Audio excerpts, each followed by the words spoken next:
Hey everybody, Drew here from Rev Hiker Outdoors, and you know, I try to do a variety of videos on the channel, and so one thing that I did want to get to eventually was a bug out bag.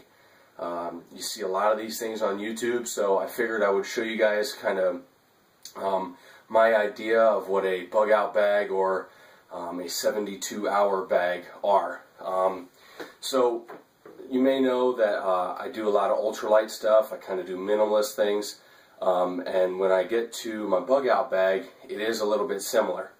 So I see some of these bug out bags, and these guys have like massive packs that are 60, 70 pounds, and they just have, you know, everything and the kitchen sink in there.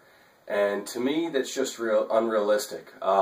If I'm going to be going somewhere because of a natural disaster or whatever, I want to be fast and light. I don't want to be bogged down by this huge pack. And again, it's supposed to be for 72 hours.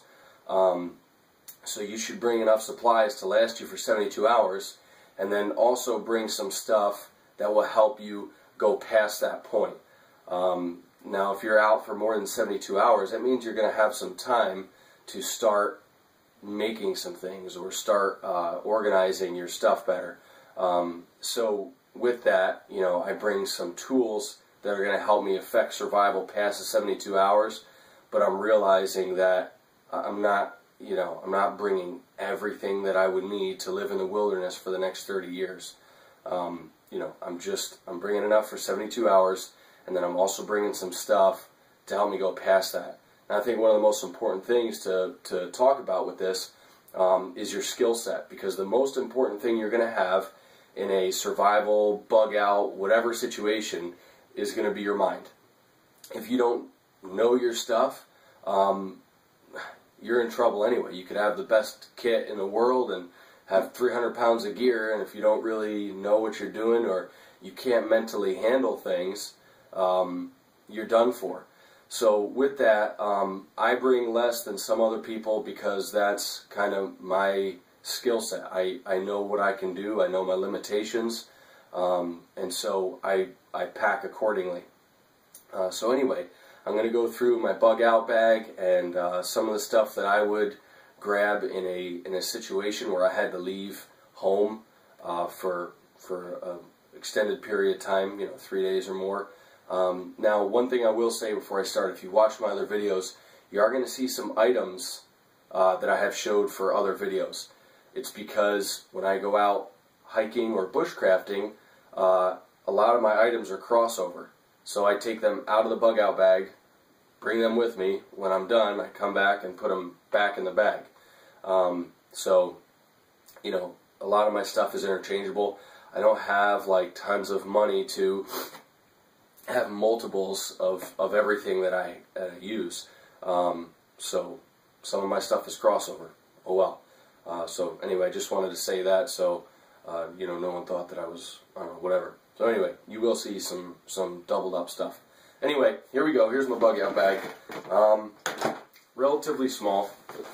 It's nothing huge. I guess first I'll just go over the pack. And it is a Field & Stream. I have no idea the model, guys. I think it was like the Black Hawk or the Blackbird or something like that. Anyway, I got it from Dick's.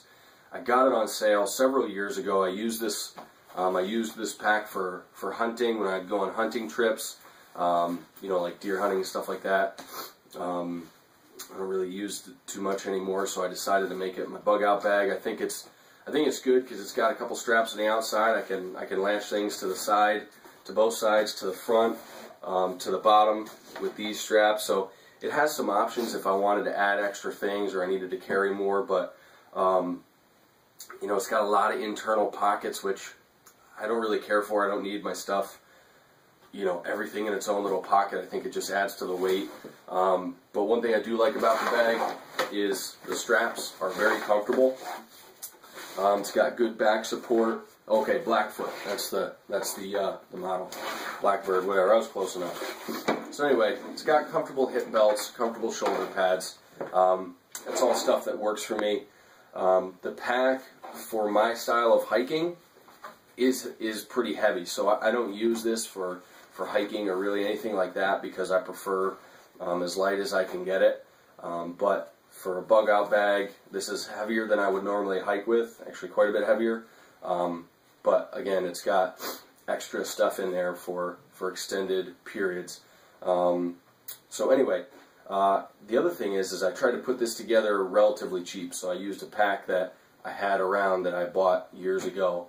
I didn't go out and buy one of these 5-on-1, you know, tactical packs that cost, you know, $150 or whatever. I just used what I had around. I don't think we need to spend $1 million to have a good bug out bag or 72-hour bag.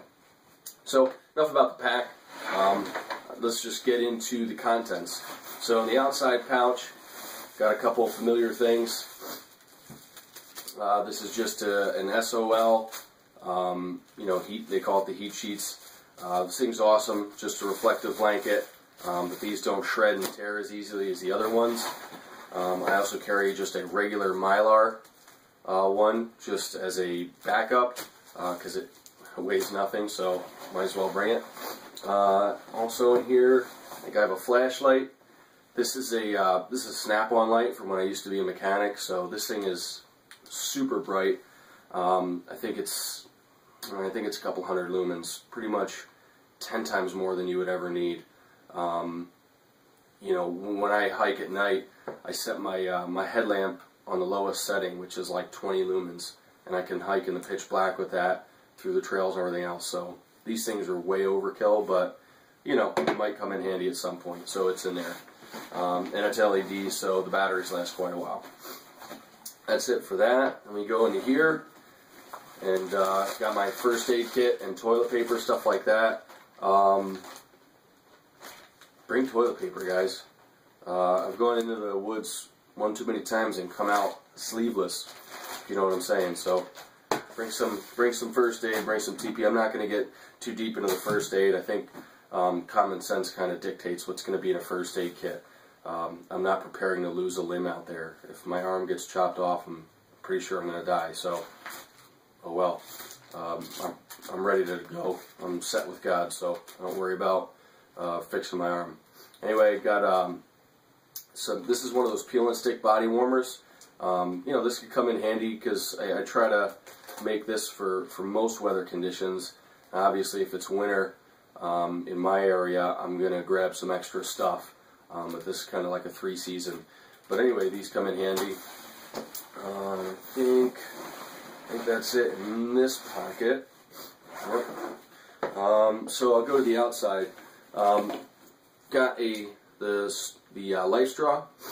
Great for filtering water. This doesn't need much explanation. These things are awesome. They're amazing for a bug out bag. You don't have to carry as much water. Any water source you find, this is going to purify it.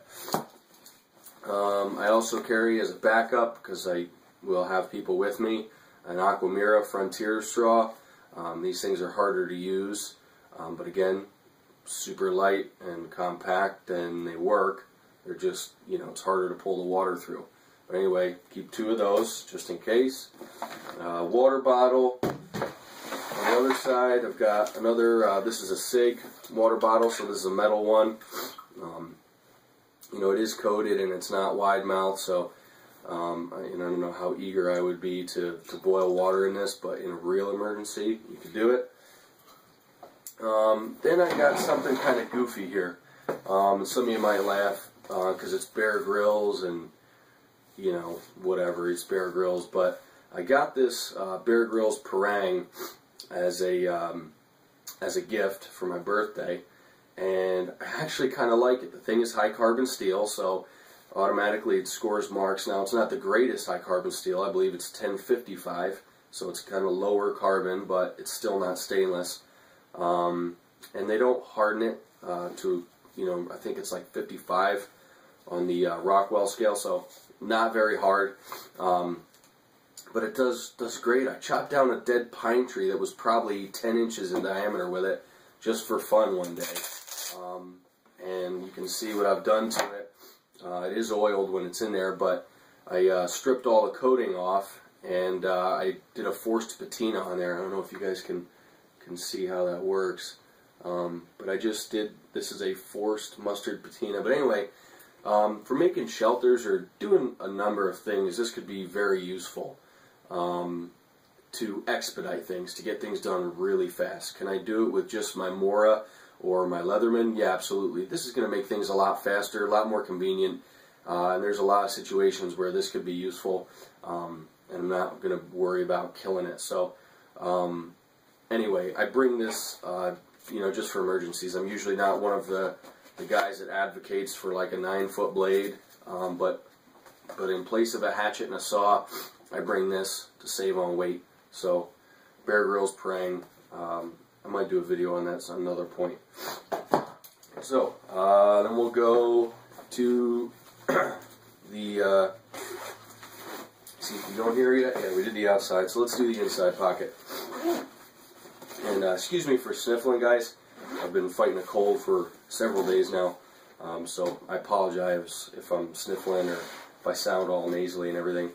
So anyway, on the outside, this first pocket, I've just got a bunch of food. I'm not going to go through my food.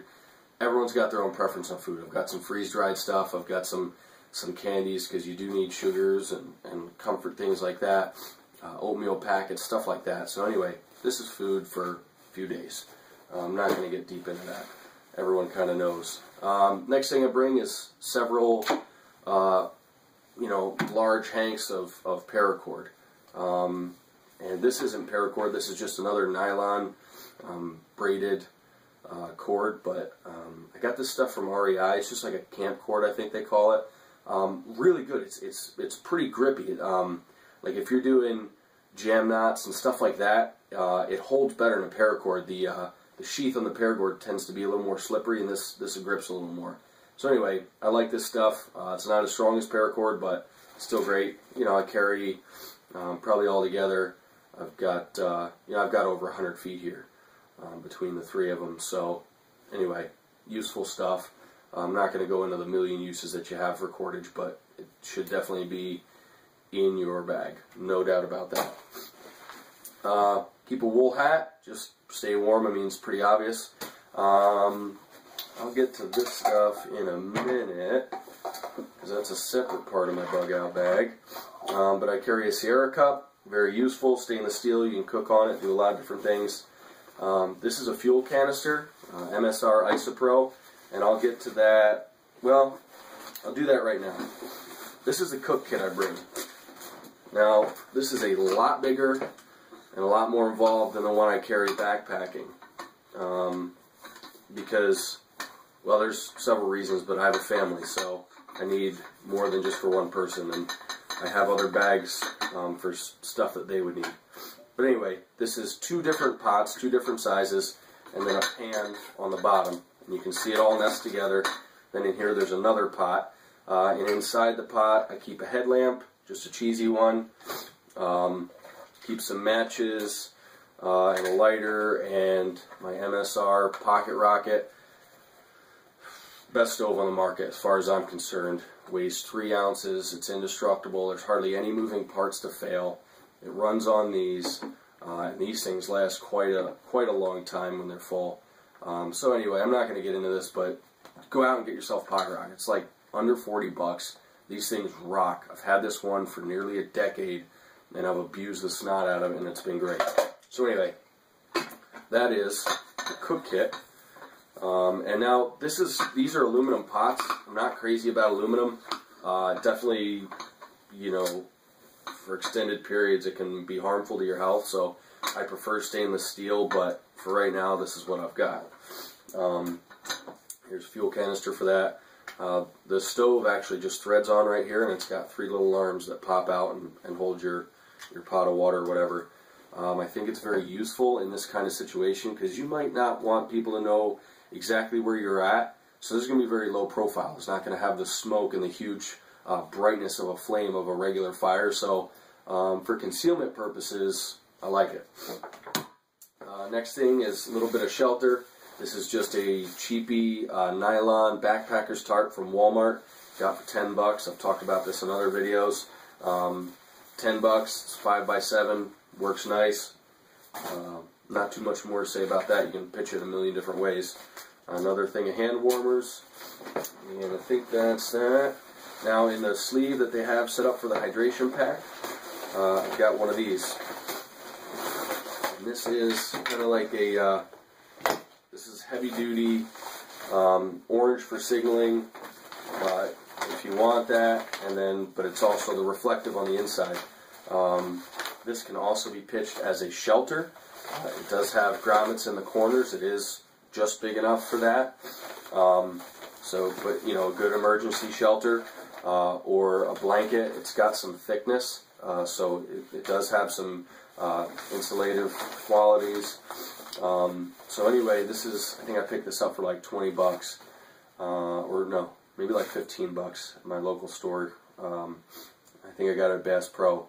But you know, I think it's just a nice thing to have. It's an emergency blanket slash shelter. So a little bit of warmth, a little bit of shelter from the rain. Last thing I'll talk about, guys, these are in my pack. This is 22 ammo, and this is some ammo for my 308. I wouldn't necessarily grab these in every situation, or I wouldn't grab both of them. But there are certain times where I would grab them. So anyway, this is I prefer this stuff, or really anything. I don't like Remington ammo because it seems to gum up my stuff. It shoots pretty dirty. Winchester shoots pretty well. And when you're getting 22 stuff, it's worth it to spend a little extra money to get the copper coated. I don't know, just the plain lead ones just requires a lot more care. And if you're in a situation, you know, you might not be able to give your weapons the best of care. So I would definitely recommend, you know, the copper-plated ones. So anyway, these things are light enough to where you can grab quite a few. These are a little hollow point, great for hunting, stuff like that. So anyway, not too much to say about these, but definitely worth the bring. You know, you get 300 rounds for not a whole lot of weight. That'll last you an awful long time. I also bring some full metal jacket for my 308, and I bring some, these are Winchester Super X PowerPoint, I think. You can see these are, you know, more of the blunted tip, just a soft point for hunting. So you kind of got both varieties, 40 rounds. Anyway, I guess what I'll do now is show you guys what goes along with them. This is just a Mossberg 702 Blinkster. Super reliable, cheap gun. I recommend it. I really don't have any problems with it. Now just so you guys know, it's open, unloaded. Anyway, great gun, open sights. You know, great little Blinkster for doing squirrels, hunting, or you know, anything like that. So, good gun, reliable, pretty lightweight. It's nothing fancy, just synthetic stock. This is all painted, so you don't really have to worry about corrosion nearly as much. Just an inexpensive, reliable little gun, and it takes these magazines. So whatever, it works. And then this is my 308. This is a Savage with a loopholed scope. A little bipod on there. This is a gun I use for deer hunting, coyote hunting, you know, most of my stuff. It's pretty lightweight. I have added some weight with the bipod and such. But anyway, I love this gun. One thing I do is I just keep a little chart on here for my you know, my zero and then my different drops, so I don't have to memorize it. So if I can approximately range something, I know pretty much where to aim. So anyway, I'm not going to get too much into that, but love that gun. Been super reliable. I bought that thing on the cheap. Got the scope on the cheap. Now, what I will say is, in addition to this stuff, I have the stuff on me that I carry every day. So one is this Chum's Smoky paracord bracelet. It's got a fire starter on the one side. The other thing is, now if my Mora isn't on me, it's in my vehicle. So, you know, when I walk out of the house in the morning, this thing goes right in my glove box, or, you know, my center console in my truck, or in my pocket. You know, I might just shove this thing in my back pocket, and my shirt will cover it. So this has a magnesium bar on here, with a ferro rod on it, and, you know, a little bit of extra cord so I can neck carry this, or I can loop it onto my belt, have it a dangler, or just shove it in your pocket. This knife's awesome. Done a video on this. But anyway, love that. Very useful. So in addition to the parang, I have this. And in my pocket, no matter where I am, no matter what time, I always have my Leatherman. You know, I think if I could be dropped into the wilderness and they said, you get one thing, and this is what you have to survive on, I'd probably choose a Leatherman. This thing is so useful. It's got the S30V blade, so it's very high grade stainless. One of the few stainlesses that I kind of approve of. And this is the Charge TTI, by the way. You know, it's got a saw, it's got a serrated blade with a gut hook, it's got a file, stuff like that. It's got scissors, screwdrivers. You know, this stuff is very useful for first aid. You get a big sliver, you can rip the stuff out. If you need to make things, you got scissors, I mean, there's just so many uses for this thing. And it's such a well put together thing. It's built like a brick house. So anyway, I love this thing. Definitely on me all the time. Definitely super useful in a bug out bag situation. So I recommend you get a multi-tool, and I would definitely recommend a Leatherman. I don't think these things can really be beat. I've used Gerbers, don't like them. But the leather, and you know, I've used a bunch of off-brand ones. Coast makes a pair. I don't know. None of them are any good compared to the Leatherman, in my opinion. You might have great experience, but my experience, Leatherman's best. So anyway, those are contents of my bug out bag, and kind of some of my philosophy and thoughts behind it. Hope you guys enjoyed it. Get out there in the woods, go hiking, go bushcrafting, be prepared, and however you do it, just do it well. Hope you guys learned something. Don't forget to thumbs up and subscribe, and if there's something that you guys would do differently, go ahead and comment below. Tell me if you think I'm an idiot, you know, whatever. I guess that's cool. Free speech. So, but if there's things that you would change or things that you would add or take away, go ahead, feel free to comment. Thanks for watching, guys. Have a good one. So I just kind of plant this right where I want it. There we go.